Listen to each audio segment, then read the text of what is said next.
Welcome back, everyone, to the final session on the technology stage on the first day of the Responsive Nonprofit Summit. It's been an awesome morning or afternoon, depending on where you are thus far. Had an amazing session this morning from Sixto Cancel sharing his story. And then we've run a bit of the gauntlet on the technology side over on this stage, and we're going to close out with definitely a doozy. Really looking forward to this one. A couple of housekeeping things before we dig into that content. Just want to say a quick thanks to all of our sponsors. We've got Microsoft, we've got Feather, we've got Windfall, we've got Classy, One Cause, Community Boost, Cause Camp, Nonprofit Pro, and Amphil. Thank you for your support of this event, and for making it free for everybody, and super grateful for y'all. All right, well, I am really excited about this one. As you can see from the screen, we've got three amazing human beings joining us. And we're going to talk about, I think, a really timely, practical topic. We're going to talk about data, but in particular, we're going to talk about why it's important to integrate data, to remove silos, things like that. But before we get into that and sort of tee up the conversation, we need to introduce everybody. So I'm the least important on this panel. My name is Jason Van Loo. I lead the product team here at Virtuous.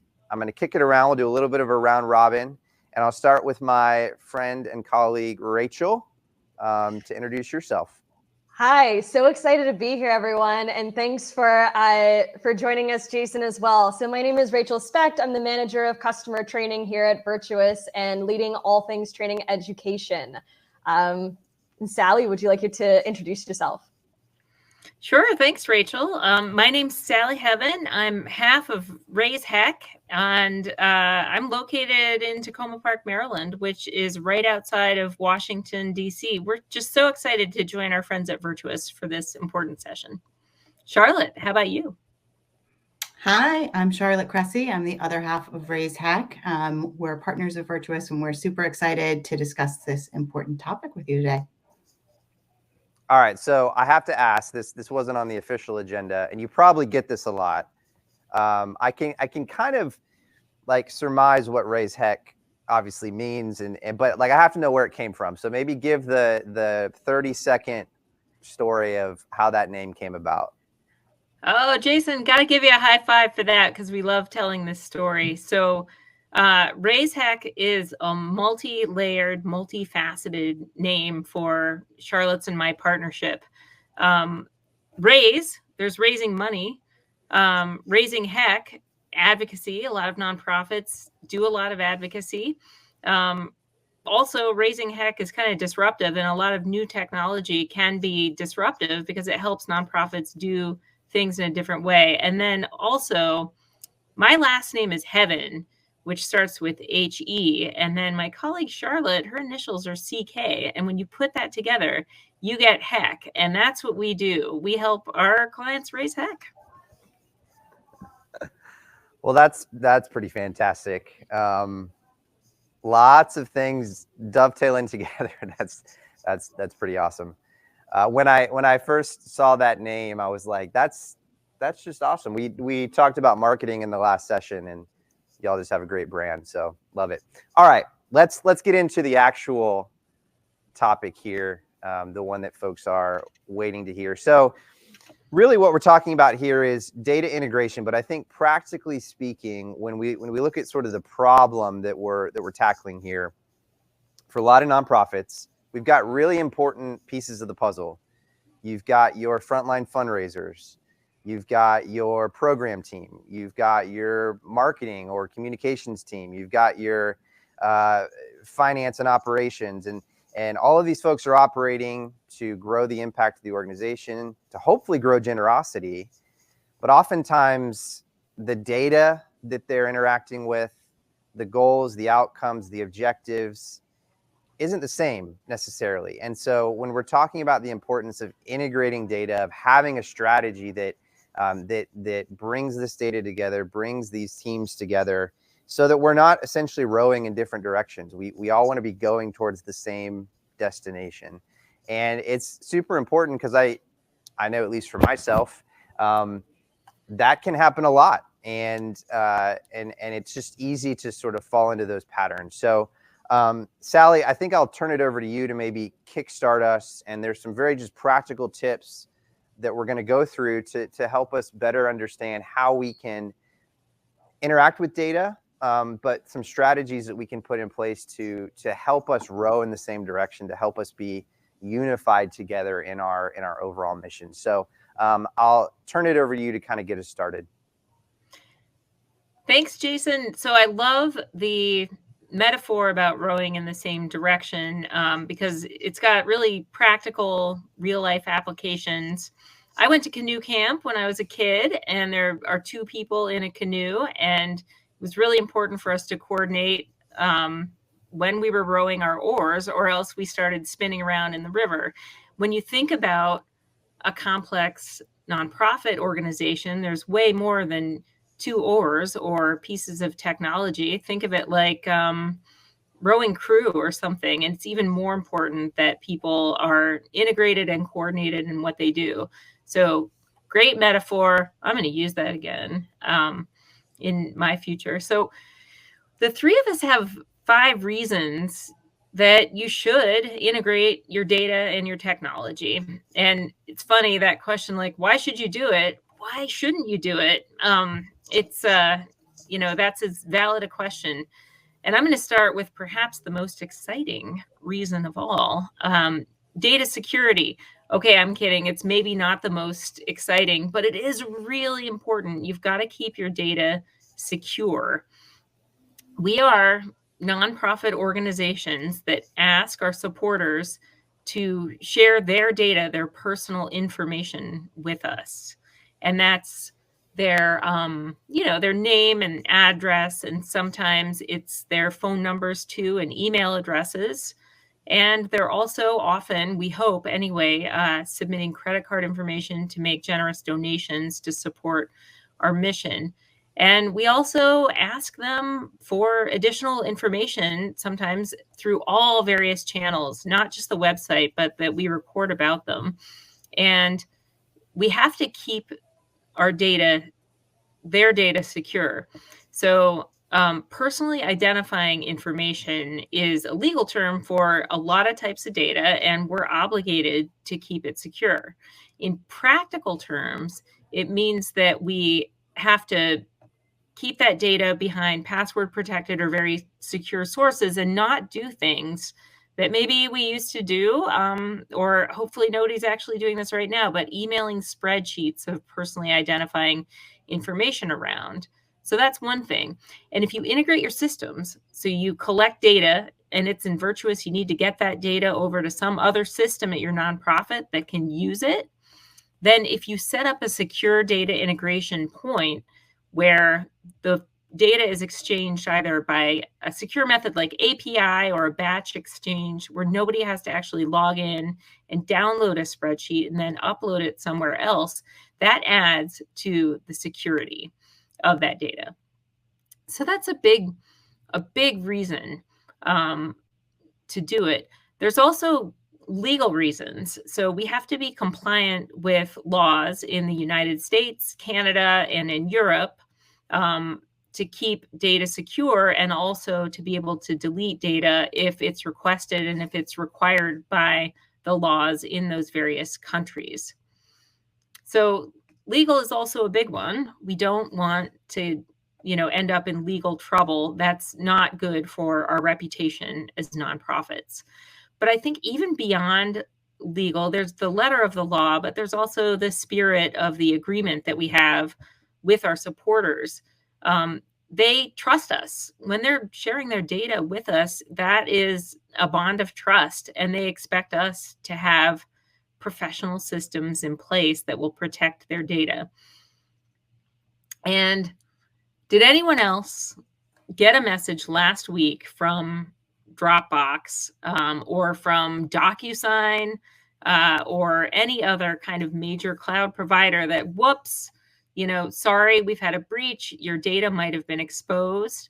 If anyone has also, like my mom received a couple of weeks ago, a letter that a contractor for Medicare had a security breach, and that perhaps some of her information had been released as well and could be vulnerable. So those are all governmental or public company examples.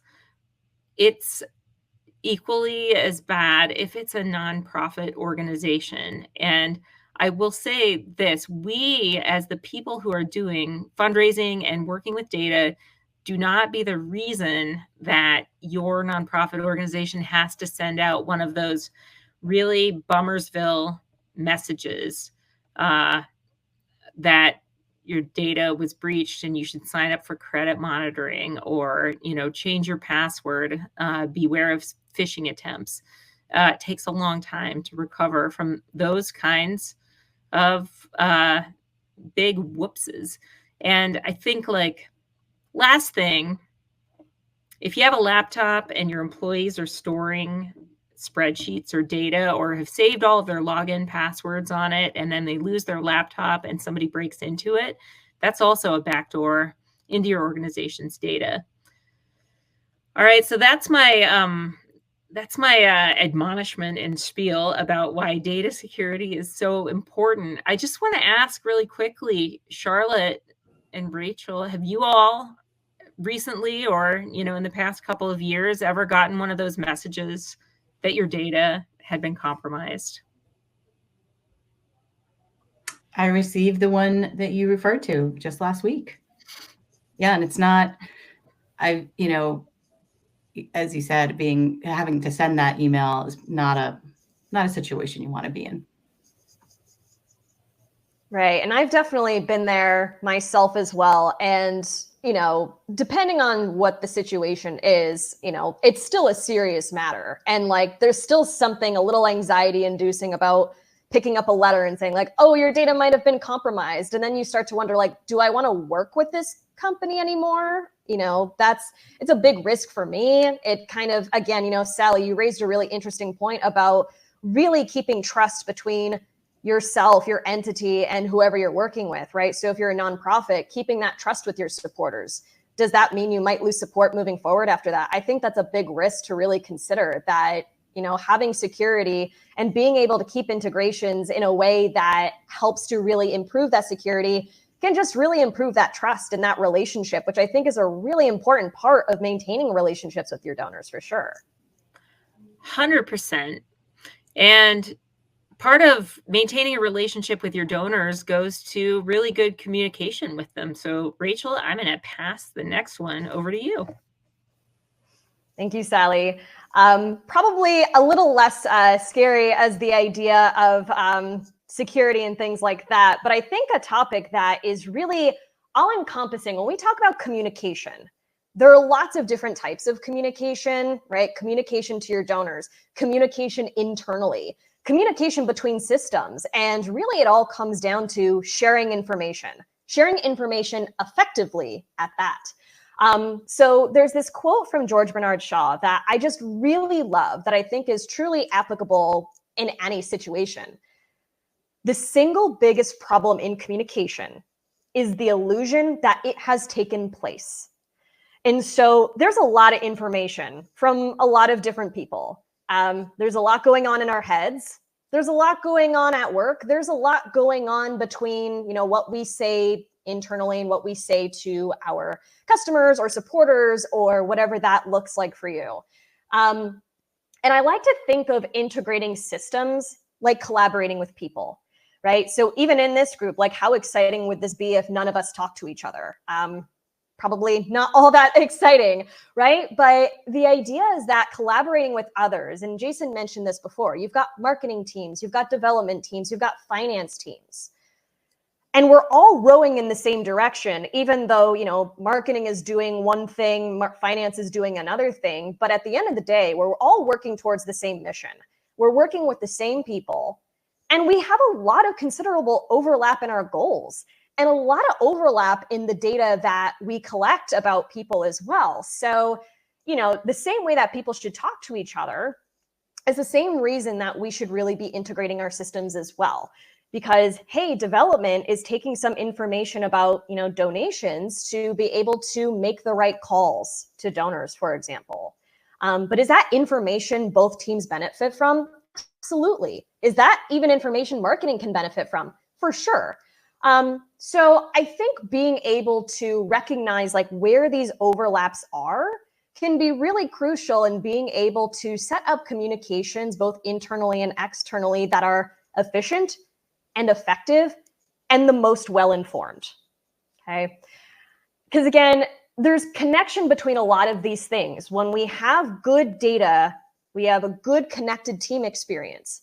When we have a good connected team experience, we can work towards a connected system experience, right? Integrating these different systems so that, hey, I can see that Sally reached out to someone today.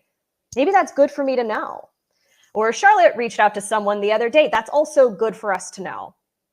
So creating a connected team experience, a connected system experience, can ultimately lead to a connected donor experience, right? We're all sharing information that's totally relevant. And now we all are kind of in the loop and working towards that same goal.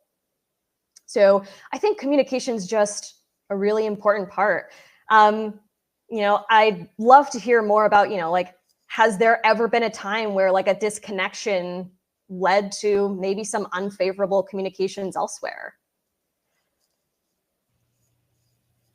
I think that. Well, go ahead, Jason. Sorry, Sally. I'll be very quick. I was just going to say sort of the inverse of that, Rachel, is super important, because the disconnected donor experience is a very common occurrence when we see teams be very siloed in their approach, right? And so what does that actually mean? It means that donors at times like have bad data associated with their files. So like their name is wrong, or their personal information could be wrong, or we've had situations where because data wasn't properly integrated into the CRM, where they're actually a major donor, and yet they're sort of put into a workflow that's for like first-time donors. And so you can imagine if I'm used to getting, or if I'm used to giving a gift of thousands of dollars, and I get a first-time donor welcome series or something along those lines, what is my experience with that particular organization? It's not super great. It doesn't spark joy, right?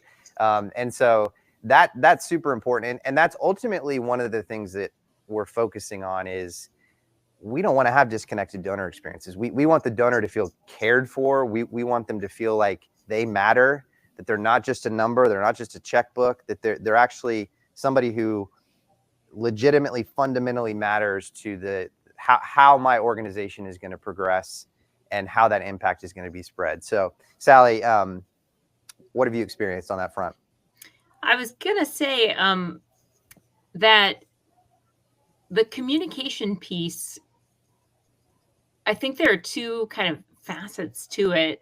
One is if there's incorrect information. I've had the experience before of receiving an email or a text message even, and it calls me not by my first name, but by my wife's first name.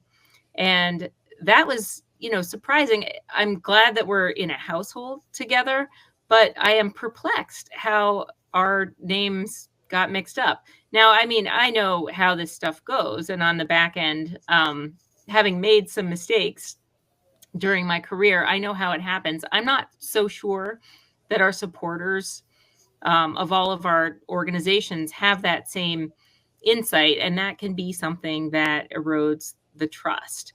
I think that when I think about communication that happens in nonprofit organizations, we've talked about the word silos a couple of times, and so something that can be hidden inside of a silo is hostility.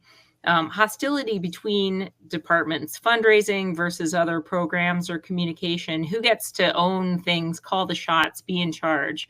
Not going to, I'm not going to pretend like everything is perfect in terms of like functional communication at every nonprofit organization. Even ones that have great working relationships could do more to communicate and to communicate better. So when we talk about integrating data and having that kind of connected donor experience, we should also make sure that donor experience problems are not happening because of like dysfunctional communication or, you know, kind of throwing up roadblocks in each other's ways.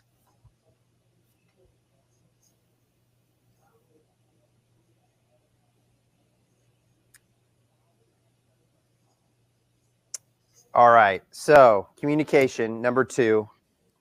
Number 3, I believe, is time. I'm not sure who I'm turning it over to. So Charlotte, is that you or? It's me. Speaking of time. Speaking of time, Salary, back to you. It's time for you all to hear from me again. So at this point in our presentation, we're going to pause for a brief data joke. What is the scariest type of data field? Dun, dun, dun. It's a Boolean field. All right. Thank you. All right. Well, we are talking about saving time. When I was grumping at everybody about data security, I described if you have someone who's uploading files every day and then downloading files and importing them into and out of Virtuous and your other systems, that probably takes that person some time to do.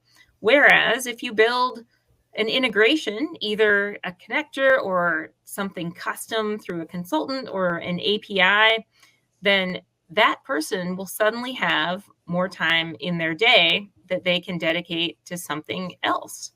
I'll also say a lot of times when you are doing manual data integration, it's not usually quite so easy as just download one file and upload it here. If it was, then we could just use FTPs and scripts and then be done with what we were up to. But there's usually data transformation that has to happen when you're downloading files to prepare the file in the data field to the right format that your destination system needs to have. And so, you know, that is another thing. So it's not just like downloading and uploading, but it's also like any multi-step workarounds that you have to do. So you'll save some time. The other thing is if you integrate your technology, then that actually requires, like Rachel told us about, really good communication.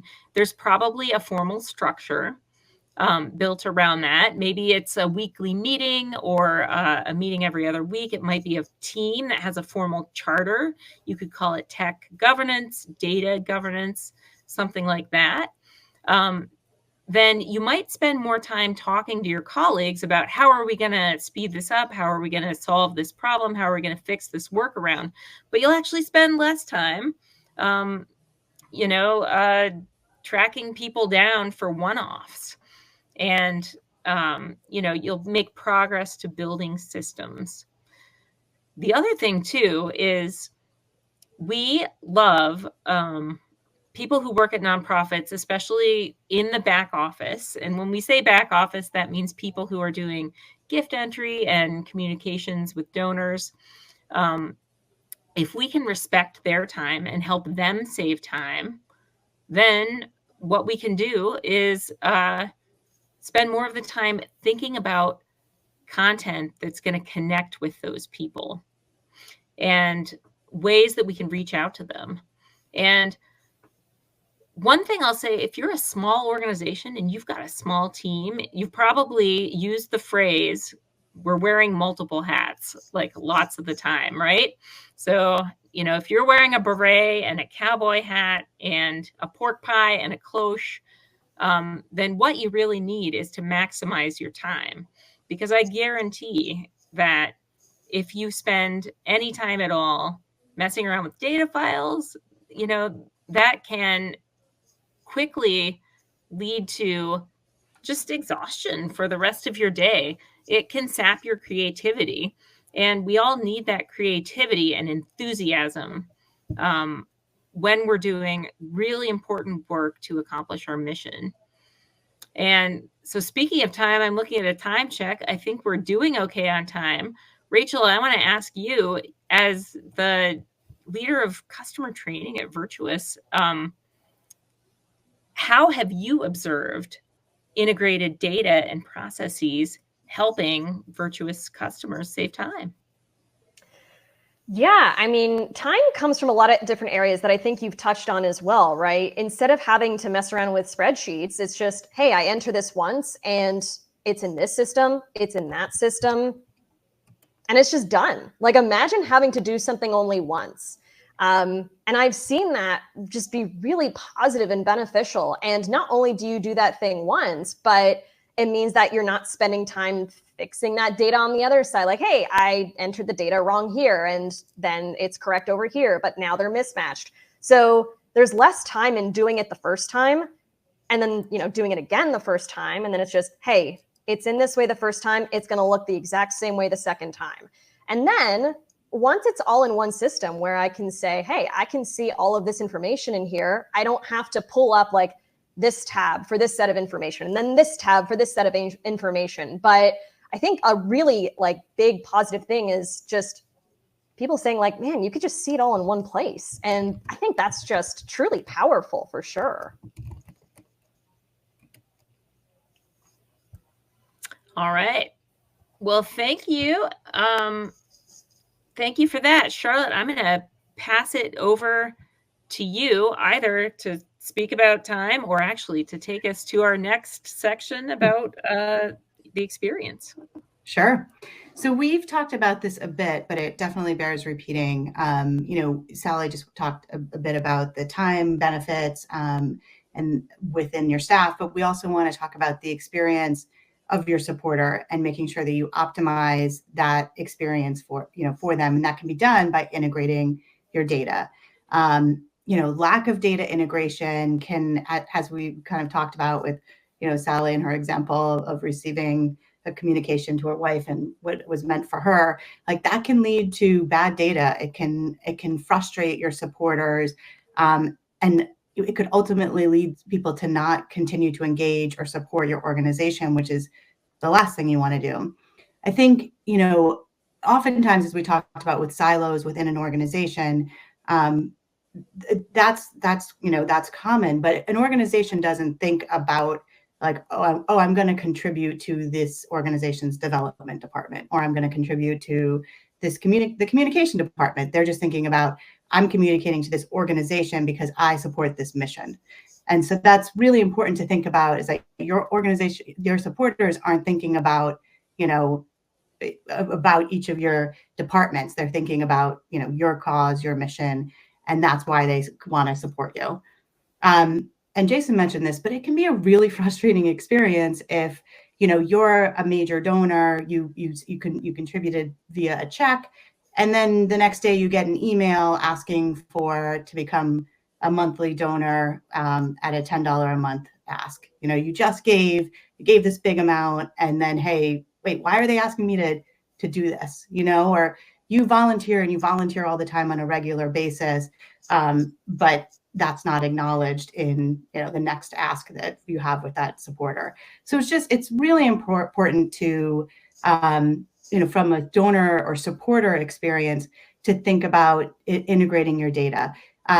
It will help, you know, with increased personalization and segmentation. It can, you know, not only improve the time and security issues, as we mentioned before, but it will likely and hopefully lead to an improved experience for your supporters and increased engagement and increased donations. So it's really important to think about, you know, data integration, not just kind of the internal ways in which this will help your organization, which it will. It's also about your supporters' experience.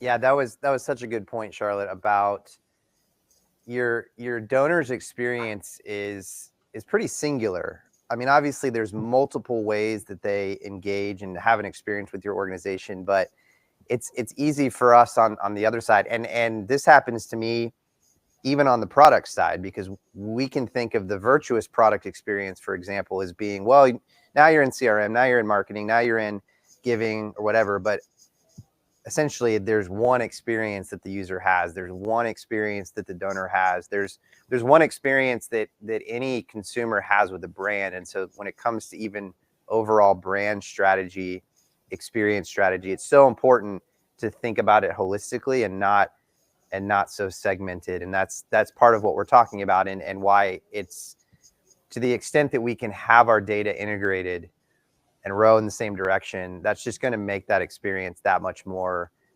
enjoyable across the board, so that singular donor experience is the best that it can be. Exactly. And I like how you got the row in the same direction back in here. I'm gonna keep keep rowing. driving that in there.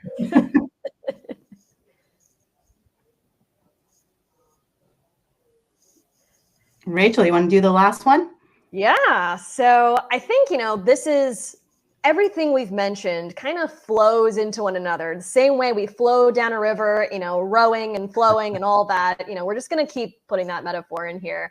But right, we want to build trust with donors. We want to build solid communication between our teams and between our donors. We want to have a great donor experience. We want to be able to have the time to make a great donor experience. And really, ultimately, I think for a lot of us, inspiring generosity is really the key thing. So the fifth reason we're looking at is generosity, and really having that time to dedicate to fulfilling your mission. I think, Sally, I don't remember if it was you, Charlotte, or Jason who mentioned this, like doing the menial work so you can do the meaningful work, which I really love that phrase. And, when you can take off some of your hats, of course, not some of the hats as we can see in the chat, but taking off some of our hats means we can put on a different kind of hat to say, great, now we can take the time to really connect with our donors and inspire generosity, right? So integrating can give us this fuller picture of our supporters, kind of like Charlotte mentioned before, recognizing that these are people who support us for a lot of different reasons and find out about us in a lot of different ways. So seeing that full big picture means that we can show that we are listening to our donors. And then the more we listen, the more we learn about our donors, and then can ultimately have the best way to connect with them, just like Sally mentioned earlier. And this ultimately, just like Charlotte said, this optimizes the supporter's experience, and then lends itself to being able to make better suggestions for them to inspire more generosity. What if we took that example Jason mentioned earlier and said, hey, I recognize that you have volunteered your time a whole lot, or you're a major donor for us. Let's give you a sneak preview of what's coming up at our organization. So kind of giving that room to say, we can make better suggestions. We can have better next steps. We can have more of an opportunity to connect with donors, because now that time has been freed up to be able to do something more personalized. And all of these are really at the heart of responsive fundraising, right? Inspiring generosity, but by having the means to do so, and having the means to, again, making sure donors feel like they can trust us, and then having them have the opportunity to connect with us more, right? Everyone's a whole person. And, sometimes people go to events, they volunteer for organizations, they tell their friends, they donate, they may come to a tour of your facility. And I think all those data points create this larger picture of what a supporter's journey really is. And then how can you take that and say, I'm like in this journey with you. We are rowing together, not just I'm rowing with my team, but my team is rowing with you. I'm so sorry. We're overusing this metaphor. I'm not sorry about that. But ultimately, like we all want to row in the same direction, because your supporters support you for reasons. It may be many reasons, but they support you for reasons. And I think being able to capture that essence and being able to have the data to capture that essence really helps them to row with you. They want to row with you. And so then they can keep rowing with you. And I think that's really the spirit of all this. Yeah, 100%. And I'll preempt our kind of closing section with this, Rachel, because what you just said fits really well. That whole supporter journey, maybe you can kind of take us to a really good next step, because it's such a helpful exercise for any of us to do. Again, going back to that idea that our supporters experience is pretty singular. It's holistic. When's the last time that maybe you have mapped out the ideal journey for when somebody first becomes aware of your organization to now they're a strong advocate?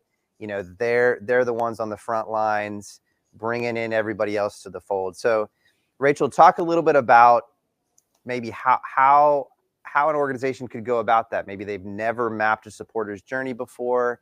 What are some good steps to take on that front? Because that really does give a helpful picture. It's a great way to visualize what our donors are actually going through when they interact with our organization. Yeah, for sure. And there are several ways you can approach this, and even just to kind of brainstorm, like, how do they find out about you? And there can be a lot of different ways they find out about you. Maybe like a lot of people find you via Google, and that's totally valid. That's how a lot of people get discovered. Maybe they find out about you via social media. Maybe they decide to fill out a form and submit their email information because they want to get your newsletter. There are a lot of different channels and avenues for which supporters can find out about you. And that's always kind of, the start. Maybe even just gathering information on, like, how did you learn about us? So kind of figuring out where they can learn about you and what kinds of communications might happen along the way, right? How is marketing working with this supporter information? How is finance working with this supporter information? Every event is kind of its own data point, and being able to kind of map that out, whether that's for like all supporters go through this journey, or maybe there are personas of supporters you might consider. Personas can be another big one, right? Here's how the major donor discovers us. Here's how the volunteer discovers us. So there are a lot of different pathways you can think about. And what you might find is you end up creating this large web of different ways in different directions that supporters can go with you. But I think really getting to the bottom of what are these different pathways can really help to inform, well, how do I help them row forward in that pathway?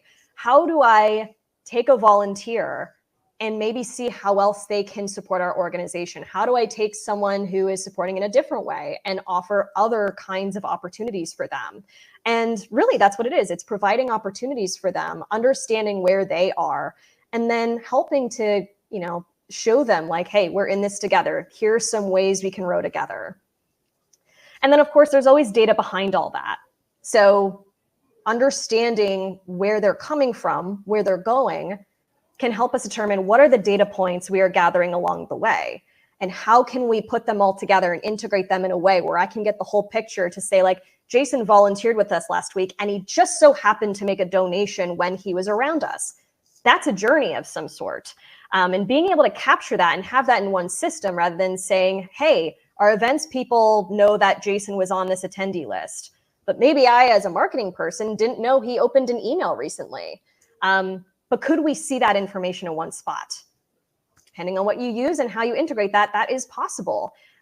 So I think it can be really helpful to watch that journey unfold. Jason opened an email, maybe he didn't make a donation. That's an opportunity. So I think just starting with that donor journey can help identify some of these areas where we can gather more information, maybe integrate a little more information. Awesome. It's a great exercise. If you haven't done it, maybe that can be part of the homework coming out of this. And it can be super lo-fi.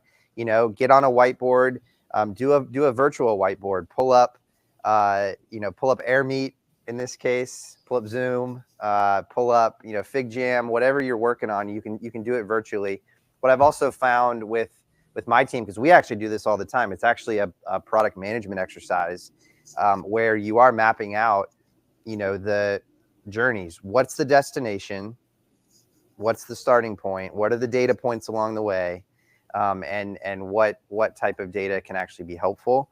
And have each individual on your team do their own map and see where the gaps are, see where the discrepancies are, have a conversation about, oh, wow, I didn't even consider that as something that's important for us because it was brought up by another team. So awesome.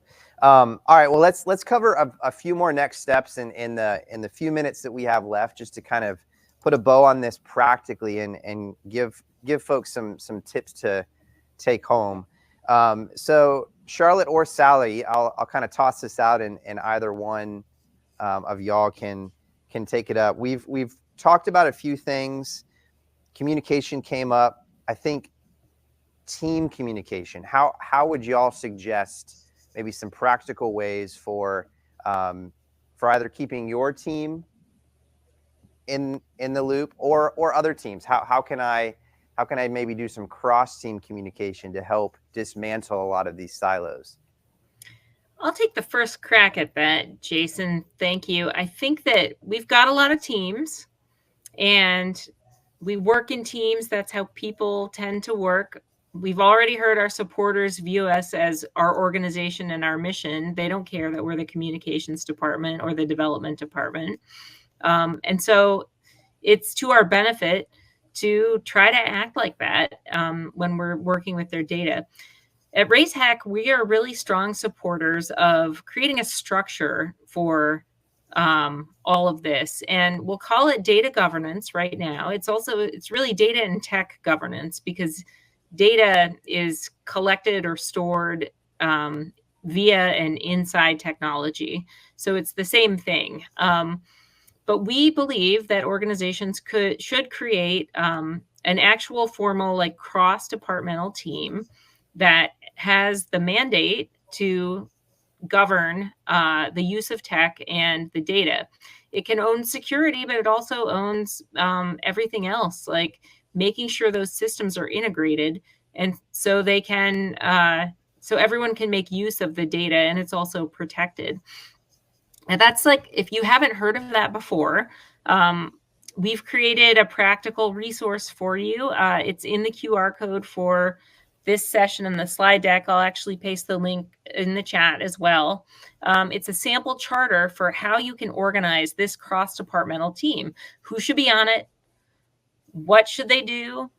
What should the agendas be? And it even goes down to guidance for, like, you've got to take the notes. If it's not written down, it didn't happen. And you've got to follow up on stuff and make progress. And so that resource that we are sharing with you can help you take what might be sporadic updates from departments that work in silos into a true, like, interdisciplinary and cross-departmental team. I want to kick it to Charlotte because she has a cool framework that she'd like to tell us about that you can implement when you're doing data governance. Over to you, CK. Well, it's not something that I came up with, and I'm sure many of you have heard the framework, RACI framework or Darcy or whatever it is, but basically making sure that everybody who's partaking in this group has an assigned role. So the RACI is responsible, accountable, consulted, and informed. So you want to make sure that everybody there knows what they're doing, because if everybody comes to the meeting thinking that they're responsible for everything, then stuff can get passed off and you won't end up doing it. So really knowing your role, I think, can help make sure that this group, however you define it or name it, is you're getting the most out of it. Love that. We use RACI here at Virtuous. It works really well to get everybody on the same page. And like you said, Charlotte, make sure that folks know who's ultimately accountable at the end of the day, and who needs to take that away and actually take some action from it. The last thing that I'll say, kind of in closing, is if you're not doing it already, do some retros. So some of you may have heard of that. It's honestly pretty self-explanatory. In the name, retro is just kind of a look back, and it's a pretty fundamental process in sort of the agile framework. So if you're familiar with software, product development, things like that, it's essentially how products get developed. And the whole concept is that you work in very short intervals. You iterate quickly, you get feedback, and that helps you build the best products. And part of that is making sure that you have milestones and ceremonies. For us, it's every 2 weeks where, as a product team, we sit down and we go, okay, what did we love about the last 2 weeks? What are some wins? What do we lack? What are some things that, man, I just wish I really had that, and if I had that, I think I could do my job better. What did I loathe? Like, what was terrible? What was awful? What should definitely get changed? And then what did I learn? So those are kind of 4 L's. That's also really helpful as a team, as we're talking about some of this, breaking down silos, integrating data more effectively, figuring out how to be more outcome driven. Is let's talk together as multiple teams. If you're large enough and have multiple teams, or if you're smaller and it's just a few different people, or it's a couple people wearing a bunch of different hats, most of which I don't even know what they are. You had posted some in the chat. I don't even know what those are. You can still do this. You can still get together and do kind of the 4L retro exercise, and it can be a helpful way to create visibility, create empathy across teams, and ultimately come up with some very real practical things that you can take to the next week or 2 or whatever that cycle looks like, so that you're not waiting so long to make changes and updates. All right, closing thoughts from you. Anything else that you want to share before we close out this session today?